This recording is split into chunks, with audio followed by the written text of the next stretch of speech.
I do recognize that the original plan for this season in the Championship was to just get through it as quickly as possible, get back to the Premier League, but we keep having success and good things are happening and stuff, including an FA Cup quarterfinal against the Southampton Saints at Craven Cottage, and that's coming up today.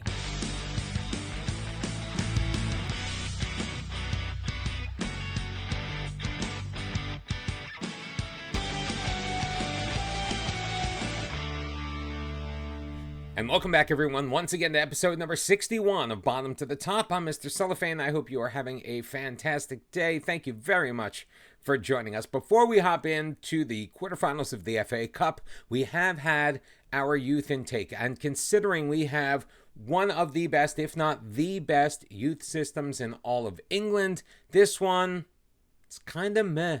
Sometimes in FM, you get very lucky, and players that come through your youth intake are close enough to being ready for the starting 11 that you can give them some time. I don't think that's going to happen this time. Our best prospect on the list is a goalkeeper, 16 years old, Juan Manuel Delgado, a dual national, English and Argentinian. He stands at 6 foot tall, 152 pounds. Decent shot stopper. He could improve quite a bit, potentially. He's also very consistent with a balanced mentality. I think you want a balanced mentality as a goalkeeper. Or do you want a less balanced mentality? Jordan Pickford, I'm looking at you. Right now, he is a National League North or South standard player, so a lot of room to grow if he is going to ever make our side. Taking a quick peek at the rest of our top talents. Don't really know how to evaluate a 15-year-old player, to be perfectly honest with you. We can look at certain traits. It's a 5'6", 114 pounds. This is like when I was a kid. Very far from that now. 114 pounds. Jabari Codrington, 15 years old. Is that Barbados? Oh, yeah. Barbados and English. Dual nationality, primarily a deep-lying playmaker, which is a position we do play. We want him to work on that first touch, of course. It looks like his passing isn't too bad at the age of 15, so maybe with a little work, we'll see. Resolute personality, also fantastic. Tons of natural fitness and a very smart player. Hopefully, Codrington can suit up for us at some point in the future. Sonny Woodward is primarily a winger. You know, we don't play wingers. A dual national again. England and Jamaica. 15 years old, 5'7". Has got some speed, not a ton. He isn't very consistent. He's kind of injury prone. He can't head the ball. I don't know if Woodward is going to have a future here. Maybe, though, we can conjure up some value, sell him on, and at least make some money out of the deal. And finally, another midfielder, 5'8", 134 pounds, 16-year-old, full English national in Adam Roberts. I love the determination. Great first touch. It's got some speed. The acceleration, especially with the first touch and that acceleration, maybe could have a good move. First move. I'm blanking on what the phrase for that could be. So we'll keep our eye on Roberts. We'll see how he does. Maybe there may be a spot for him at some point. With all of these guys, though, you just never know. Didn't want to move into the match without mentioning this. We have asked the board for improvements to our training facility. It's going to cost about £2.5 million. We're looking to get that perfect setup. I mean, we have exceptional youth recruitment, exceptional academy coaching, state-of-the-art youth facilities, and our training facilities were just superb, and I can't stand for that. If we are going to march our way back to the Premier League, we need to have the best facilities in football. And the board said yes. But enough of the preliminaries. Bring on Southampton. A chance to make the semifinals of the FA Cup. Now, Arsenal is already through. They have already beaten Burnley. They are one of the 4 teams that will be participating in the semifinal. We are the only other FA Cup match today. We are hoping to book our ticket, and we're looking to do it with Kovacevic in goal, a back four of Vale, Amenda, Pollock, and Denisov. Amenda getting the start over Reece Williams for 2 reasons. Williams with 1 yellow card away from a suspension. Also, Amenda is heading off on international duty after this match. He will not be available when we take on West Bromwich Albion in just a couple of days in the league, so we want Williams available for that and not tired. Blanco, Akande, and Morales in the midfield with Guerrero, Burford, and Gudjohnsen up top. Between them, they have 47 of the Fulham goals so far this year. And now that I think about it, I think I did the math incorrectly. I think it's 57 goals, if I'm not mistaken. And by the way, we have already set a record, 24 consecutive matches in all competitions without a loss, looking to make it 25 here in the FA Cup quarterfinal. Denisov carrying it into the far corner, throwing it across. Guerrero hitting the crossbar, cleared by Southampton, back in. Burford can't get his head on it, and Akande will settle it down in the midfield. A beautiful opportunity early on that Fulham unable to take advantage of. As I mentioned, Gabriel Jesus, Martinelli scoring for Arsenal. Burnley did get one back in the first minute of added time at the end of the match, but it was not enough. Burnley is out of the cup. Akande playing it forward. Burford with some space ahead of him. The defense retreating. He'll chip a shot in from about 20 yards out, but it's a pretty easy save for Gavin Bazunu on that one.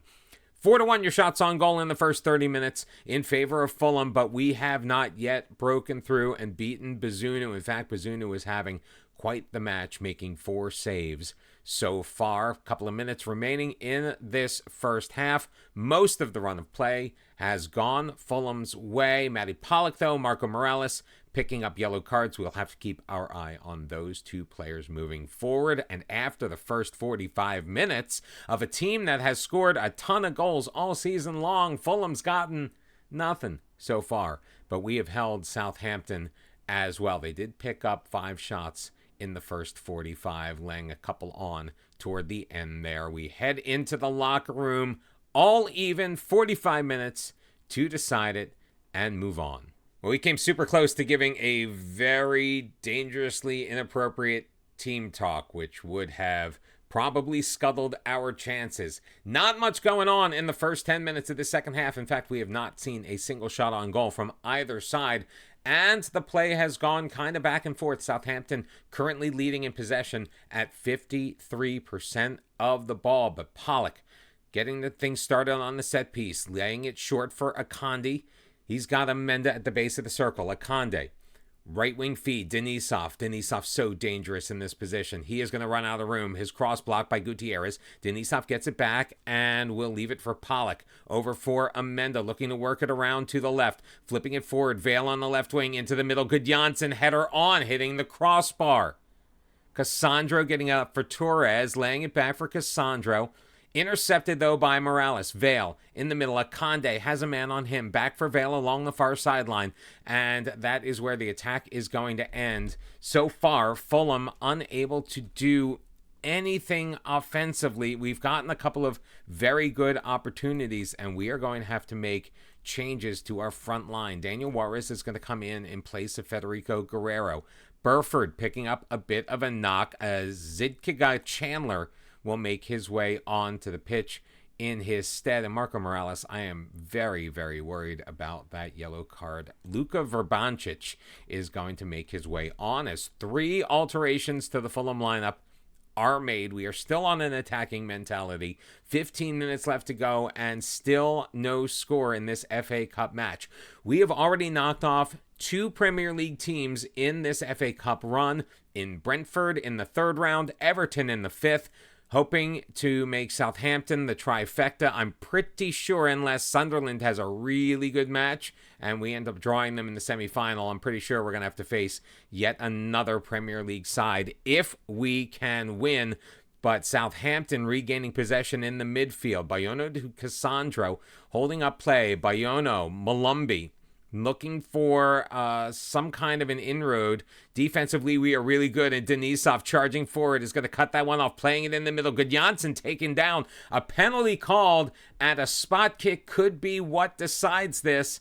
I think that's what's going to happen, and it looks like Harvey Vale is going to take it for us. The left footer stepping up, delivering. Bazunu making the save, and Southampton controlling. Bazunu with it. Can't get it out of the defense, though. Looking to play it from the back. Willock sending it forward. Jorginho near side Coman. Jorginho up ahead. But nothing is going to come from that. 3 minutes added on at the end of the 90. And this one, my friends, is going to extra time. And we have tired legs out on the pitch. And that makes me incredibly nervous. So 30 minutes of football remain to decide our fate in the cup, and I can't believe that Harvey Vale is going to be coming off and get replaced by the youngster, 20-year-old Sebastian Gutierrez. 1 appearance to his name with the senior team at Fulham. He did play pretty well in that match. 4 clearances. It was a start as well as we rotated our team through. We are going to be relying on him. Gudjonsson also, he's going to make way. Chandler is going to move up to the front. Jacopo Fazzini in the attacking midfield. 2 changes to start off extra time for the Cottagers. And again, I'm starting to pray now. I did not need this kind of stress to start off an episode. Vale's missed penalty is the difference. We could have won this in regulation. Gutierrez starting it for Southampton. Moving it toward the middle. He's being challenged. Sent ahead now near side Young. Trying to work it up the wing. Petronin across. McLumby. That's going to be over the goal. Kovacevic got his fingertips on it. Tipped it over. And a corner kick opportunity for Southampton. We are in the 102nd minute of play. Amenda stepping forward, heading it away, but Gutierrez is right there. 9-8, shots on goal favoring Fulham. Possession slightly going the way of Southampton. We've played the first 15 minutes of extra time without a single goal. 0-0 remains your score as we head into the final 15 minutes of play. Penalties are going to be on the docket if nobody scores in the next 10 minutes of this match. Blanco, I'm feeling nervous about him. We've got, my goodness gracious. How is Antonio Blanco with his penalty shooting? He's pretty good. We're going to leave him on the pitch. No changes are going to be made. Only 1 minute added on, and we are, in fact, going to penalties. We have pumped up the team. It will be a massive shame if our run of unbeaten matches comes to an end on spot kicks. But Verbancic puts us ahead 1-0 in the early going. We have seen Kovacevic be very good with penalties. Let's see. Oh! As it's coming out of my mouth, a huge save on Malumbo. And Blanco with the chance to put Fulham up 2-0 in the penalty shootout. Oh, man. I cannot believe that went in. I thought that was a save and a half. Kingsley Coman. I don't know what Kovacevic was doing there. That wasn't great. So 2-1, Juarez needs to solve Bazunu. We need to keep the momentum in our favor. As soon as Bazunu makes a save, it's going to be over for us. 3-1 on penalties, Fulham leads. Ali is going to step up. Kovacevic waits on his line. Ali with the left footer. Kovacevic guessed correctly, can't get his hands on it. We need to keep pressing the advantage. Denisov. I was going to say, for our run to come and end on penalties would be such a shame, but Denisov drilling it. A rocket, getting Bazunu to dive out of the way. 4 for Fulham out of 4.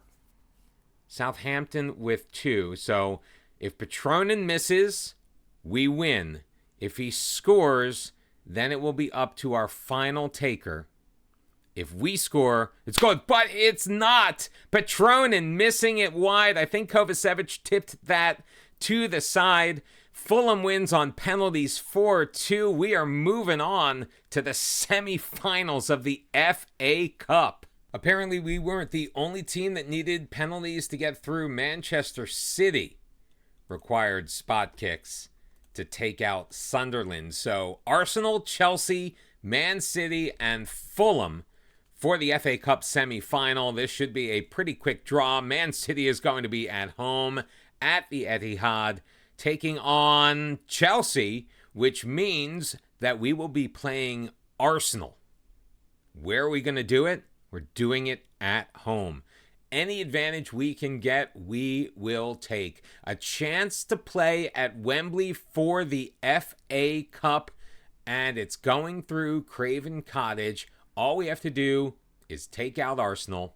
No big. And all you need to do to know that we are guaranteed success is look at our head-to-head, because we have pulled out one draw out of 12 matches. Pep Guardiola is the manager. Declan Rice, their captain. Obviously, Bukayo Saka, still their star player. They kind of killed us last year, those two. I want revenge, and I want it now.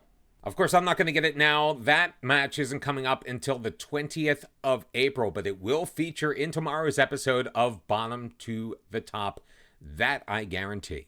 And I don't remember if I said this out loud or if it was just in my head intending to say it out loud, but now that we've gotten the FA Cup match out of the way, we can reset where we are in the league. Vladan Kovacevic is just one clean sheet away from a brand new Fulham record. We have played in the league 37 of 46 matches.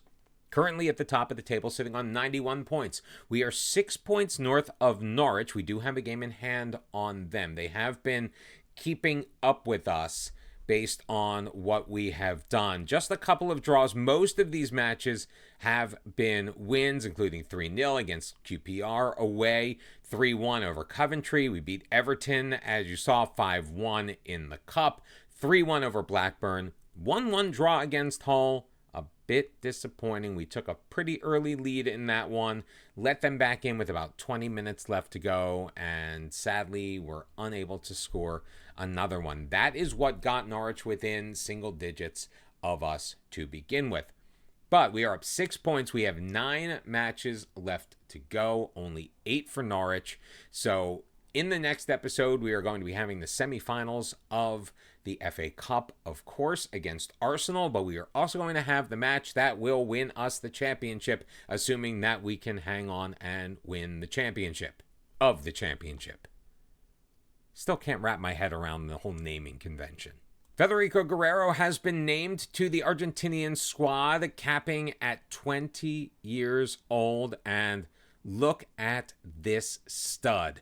We signed him when the transfer window was closed, probably around February of last year. We decided that we were going to sign him over the summer. We were still a Premier League side. He agreed to sign with us back then. He didn't kick up a fuss when we got relegated, joined the team, and has not looked back. 31 total appearances in the championship, 12 goals, 7 assists with a 7.18 rating. The FA Cup, he has been a beast. 2 goals, 4 assists in 4 matches.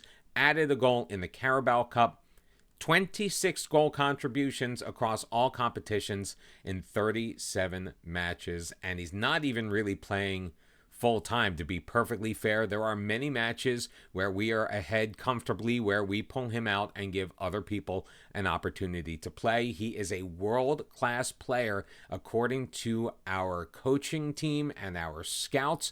His value has rocketed up. We paid £15.75 million for him. He's already worth in the neighborhood of 70 to 75. He is going to be the centerpiece of our team back in the Premier League next season. And I know I've talked about this a lot, but one of the issues with the championship making these cup runs is player fitness.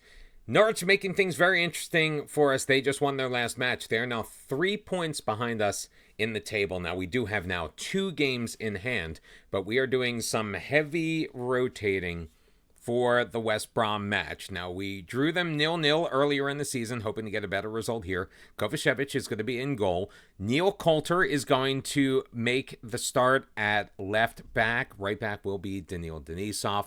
Reece Williams and Aurelia Menda in the center of the defensive line. It's our midfield where we are seeing the biggest changes. We've got a lot of youngsters in there. Joe Jones, Josh King, and Jordan Muhammad. Now, Jones and King have made appearances for the big club. Jordan Muhammad, at 19 years old, has not, but we want to see what we have in this guy. Ahead of them is going to be Daniel Juarez, Jacopo Fazzini, and Zidkika Chandler, who has played pretty well for us. I mean, only 6 starts, 20 appearances total, but 6 starts, 4 goals on the season. He's going to be our striker. Let's see what we got. Part of me is thinking if we're going to be rotating the squad, why not just go for the superfecta and throw Brian Meyer in goal? But I'm not crazy. So as you can see, Norwich creeping up on our heels. This is one of 2 games in hand that we have on them. If we beat West Brom, we will be back in a good position, back ahead by 6. We win the other game in hand, we're ahead by 9. Everything is all right with the world. But the fact that they are so close gives me a little bit of pause. We are enjoying the majority of the run of play, 61% possession so far, 3 shots on goal to 1 through the first 35 minutes. However, we have still yet to score against West Brom this season. And again, that gives me a little bit of pause as we make our way through the first half of this match with nary a highlight. We did manage 5 shots on goal, only 1 of those on target. However, we need to do better in the final 45. I hate to say it, but we have played so very well. But to have draws in our last 2 matches, yes, one was decided on penalties in the cup, and now being in line for a 3rd consecutive draw, little nervous.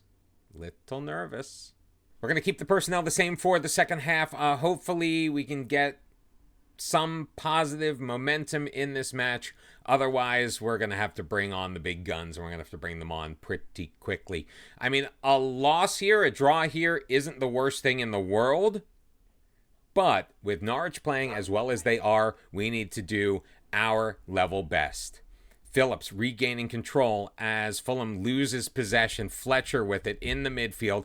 Up the far sideline, Jones flipping it ahead. Can't find anybody except for Denisov, who will lay it back for Kovacevic. Look to get it restarted. Up the left side, Williams finds Coulter. Coulter, bit of a heavy touch. Playing it into the middle. Fazzini has to backtrack for it, but he finds Denisov along the near side. Denisov carrying it up, playing it in the middle. He finds Daniel Juarez. Is the flag going to stay down? It is. It's his 8th goal on the year. And Daniel Juarez, who I was looking at potentially if we were going to change anybody coming out of the locker room in that first half, Daniel Juarez was at the top of the list. He has been rewarded by my patience, or I've been rewarded through my patience. Whatever it is, Juarez with his 8th goal of the year. It was close to being offside. He did make his run, but Denisov picking it off and sending it ahead at the perfect time. Our 6th shot on goal, only our 2nd shot on target, and we did hit pay dirt. Daniel Juarez in the 49th minute, putting Fulham ahead. West Brom, I'm probably jinxing it by saying something, but West Brom really has not done anything in this match. A bit disappointed that less than 20,000 are on hand to attend this one. 20 minutes left. We are going to make a few changes. Mohamed's been okay, but not great. Luka Verbancic is going to come in for him. Zidkika Chandler will cede his position to Federico Guerrero, who is delighted with how things are going. Amenda's exhausted. Matty Pollock's coming in. Denisov as well. Damian Price will take his spot. 4 pairs of fresh new legs out on the pitch for the final 20 minutes of this match. And if we hang on, that would be fantastic. But a corner kick opportunity. Maya sends it over the crossbar. Kovacevic didn't have to make the save. So that was pretty close. Let's not do that again, shall we? 11-6 your shots on goal. Final 5 minutes of regulation approaching. Fulham still leading 1-0. Kovacevic making a massive save. The game engine wasn't even prepared for that. The highlights started with Kovacevic making the save. Just in case you're wondering, I made a bad edit. I did not. Price gathering it, sending it forward. Fazzini isn't going to catch up to that. Timon back for it, into the middle. Jones will pick that off. Juarez, bit of a knock. Nice through ball. Fazzini in. save made by Menzel. Perfect opportunity for Fulham to go up 2-0. We could not take advantage. However, the 5 minutes added on will expire, and we are going to hold on for a 1-0 lead. 26 consecutive matches in all competitions without a loss. We have restored a 6-point cushion over Norwich in the championship by the skin of our teeth, but we did it. As promised, we are coming back for the semifinals of the FA Cup against Arsenal, and whatever match it's going to take for us to lift a trophy here for Fulham Football Club. They have won the championship in 2022, 2028. Hopefully now they can do it in 2030 with us at the helm, getting our first piece of hardware. And yeah, we've got a shot at the double too. Not going to jinx it. Hope to see you then. Thank you for hitting the like button, subscribing, doing all those things to support the channel. I appreciate each and every one of you. I'll see you tomorrow. Until then, bye-bye.